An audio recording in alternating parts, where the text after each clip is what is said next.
El día de hoy les hablaremos de la cooperación internacional y la cooperación procesal internacional. El equipo está integrado por Valeria Yasmín, Diego Armando, Jorge Luis Pairet y Brian Yoshivet. ¿Qué es la cooperación internacional? Pues esta va a ser un mecanismo que se va a dirigir para la obtención de colaboración y asistencia mutua entre los estados. Permite que las autoridades nacionales gestionen diligencias en territorio extranjero para integrarlas a un proceso judicial o administrativo. Esto quiere decir para poder que exista un apoyo para poder resolver conflictos que sucedan entre esos estados. Recordemos que el derecho internacional privado va a ser una técnica jurídica. Su función le va a decir al derecho cómo debe aplicarse ante un problema jurídico, por lo que si no hay una disposición que lo determine. De ahí va a surgir todo esto de la cooperación internacional. El objetivo es de poder identificar y comprender cuál es el papel de este concepto, así como la decisión que se tomó por los distintos juzgadores y países para establecer una ayuda entre ellos, para poder obtener seguridad jurídica y poder proceder en los emplazamientos y citaciones hacia el extranjero, notificaciones procesales, así como también ejercicio de medida cautelar, pruebas y poder ejecutar una sentencia. Recordemos que la cooperación jurídica puede darse en una amplia gama de circunstancias que van desde un reconocimiento de un documento público hasta la realización de actos procesales específicos requeridos por las autoridades del país requerente. Recordemos que el país requerente es quien va a pedir o solicitar algún documento que pueda ser reconocido o requiera hacer una notificación, un emplazamiento o incluso empezar a ejecutar una sentencia. Los mecanismos de cooperación formal vamos a encontrar tres: el exhorto, la carta rogatoria y la nota suplicatoria. El exhorto y la carta rogatoria se van a utilizar para notificaciones, citaciones o emplazamientos en el extranjero, para recepción y obtención de pruebas de informes en el extranjero. Así como sus diferencias son que el exhorto puede tramitarse por vía judicial y administrativa. Las cartas rogatorias se tramitan únicamente por vía judicial. La nota suplicatoria, pues es un requerimiento que se le hace a un ministro, agente diplomático o miembro de la comitiva familiar para que preste testimonio ante una autoridad judicial o de información importante. ¿Ante quién se solicita esta nota? Pues se va a solicitar ante el jefe de misión por medio de un Ministerio de Relaciones Exteriores. Bien, ahora, estos mecanismos deben ser legalizados. El exhorto se va a legalizar por la validación de un documento por parte del Estado receptor y su ajuste en base con una normatividad. ¿Qué quiere decir? Que el Estado requiriente que lo está pidiendo debe validarlo y debe emitirlo para que pueda ser enviado correctamente y expedido de igual forma. La carta rogatoria se va a legalizar cuando la solicitud provenga de un cónsul. Recordemos que el cónsul va a ser la autoridad principal que va a emitir y va a pedir ese documento, un agente diplomático o una autoridad central. Por el contrario, también pueden tener una respuesta negativa que se pueden denegar. ¿Cuándo se puede denegar? Cuando no se contengan los requisitos o sea abiertamente contraria al orden público. Nada puede ir en contra del orden público.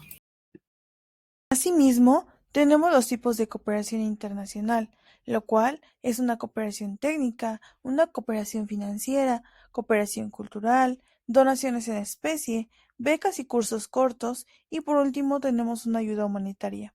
Dentro de la cooperación técnica nos habla sobre una transferencia de técnicas, tecnologías, habilidades, conocimientos o experiencias por parte de los países y organizaciones multilaterales. Todo esto con un objetivo, que es el apoyar al desarrollo socioeconómico de los países en áreas específicas. La cooperación financiera, esta es ofrecida por algunas fuentes, mediante la asignación de recursos financieros, todo esto con un objeto de apoyar proyectos de desarrollo. Este se va a dividir en dos, que es el reembolsable y no reembolsable. Dentro del reembolsable nos habla sobre unos créditos blandos, que esta es condicionada en intereses y tiempo, mientras que el no reembolsable es la cooperación ofrecida por algunas fuentes mediante la asignación de recursos en efectivo con el objeto de apoyar proyectos o actividades de desarrollo.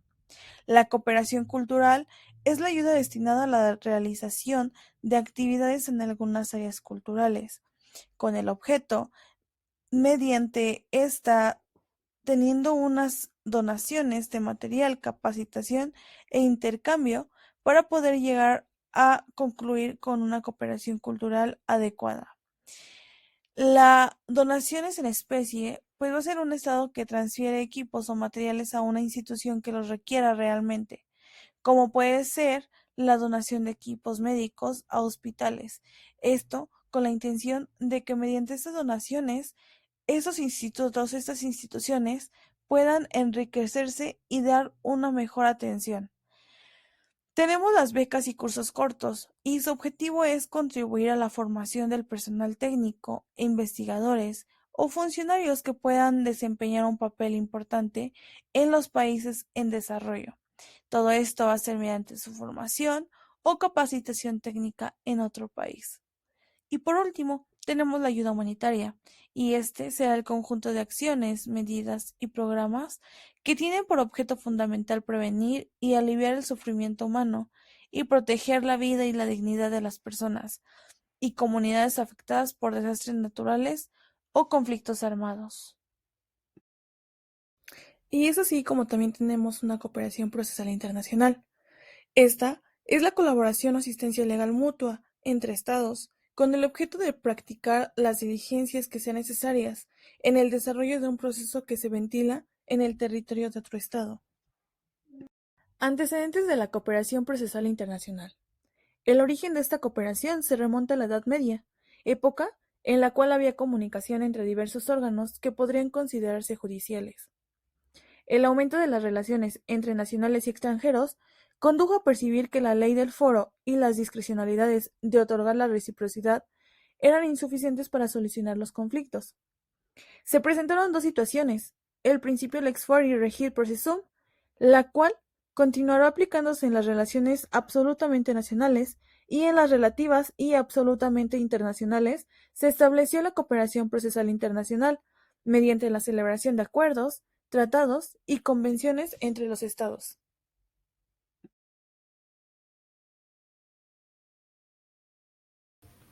Elementos de la cooperación procesal internacional. Sujetos de la cooperación. Hay dos estados en el ejercicio de la funcionalidad jurisdiccional. En uno se tramita el proceso y en el otro se conducen a impacto las actuaciones procedimentales. La cooperación entre los estados se empezó como procesal. En verdad, además puede haber una cooperación entre autoridades administrativas. En México es principalmente la Secretaría de Colaboraciones Exteriores la designada como autoridad central. Objeto de la cooperación procesal. Se clasifican en tres momentos. Procedimientos procesales, la cual consiste en la preparación del futuro proceso y son aquellos que se realizan antes de la representación de la demanda ante el juez del extranjero. Procedimientos intraprocesales. Se lleva a efecto cuando la demanda se presentó. Por tanto, el proceso ya se inició.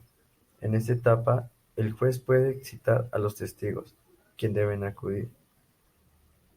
Procedimientos post-procesales. Abarca los actos posteriormente al procedimiento y tendrá efecto cuando se dicte la sentencia de fondo y ésta sea cosa juzgada.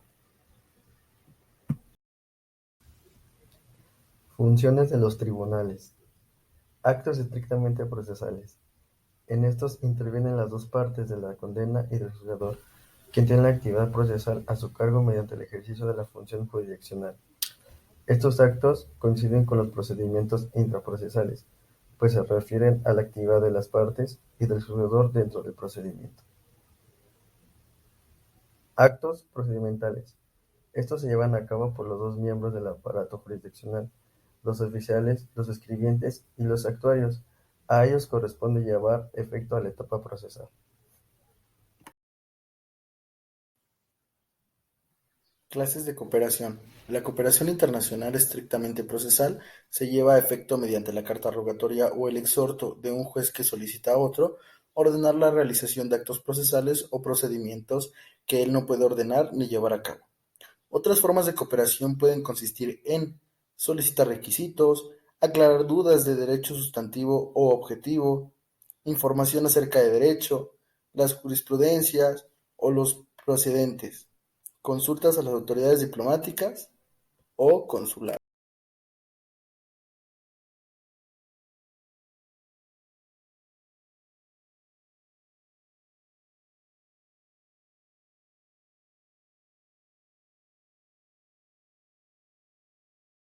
Resoluciones judiciales. Por resolución debe entenderse toda declaración emitida por un juez dentro de un proceso y regulada por la ley adjetiva. Características de las resoluciones. Las resoluciones tienen características siguientes.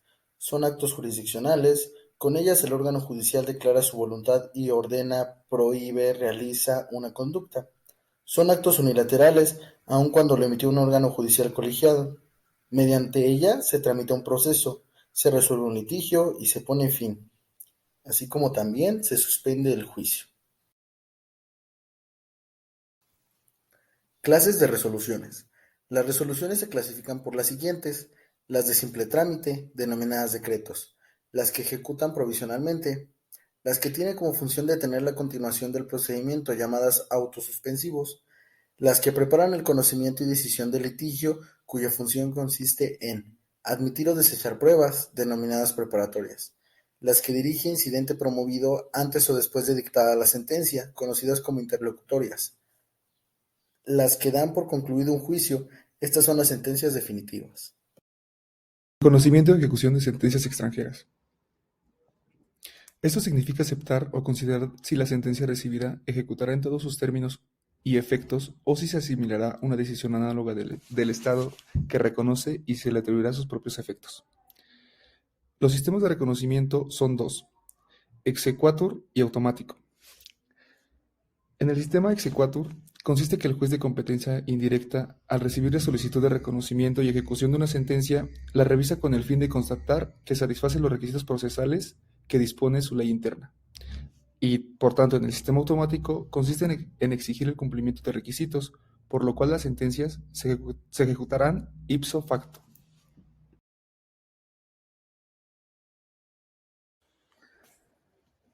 Procedimiento para el reconocimiento, ejecución y eficacia de las sentencias extranjeras.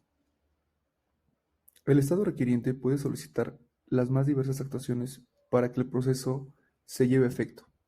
Tareas de actuaciones pueden ser del emplazamiento, la contestación de demanda, la reconvención y respuestas, el ofrecimiento y desahogo de pruebas, la presentación de alegatos y finalmente el reconocimiento de la ejecución de sentencia.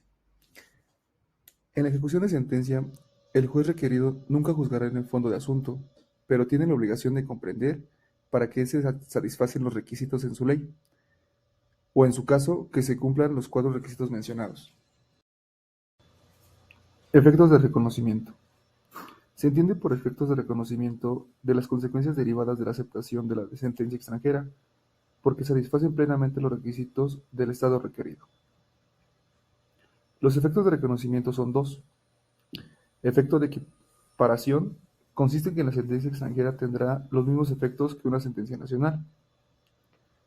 Y la siguiente es el modelo de extensión. Este modelo consiste en el que el país recibe la petición para ejecutar una sentencia debe hacerlo de tal modo que tenga los mismos efectos que el país le emitió.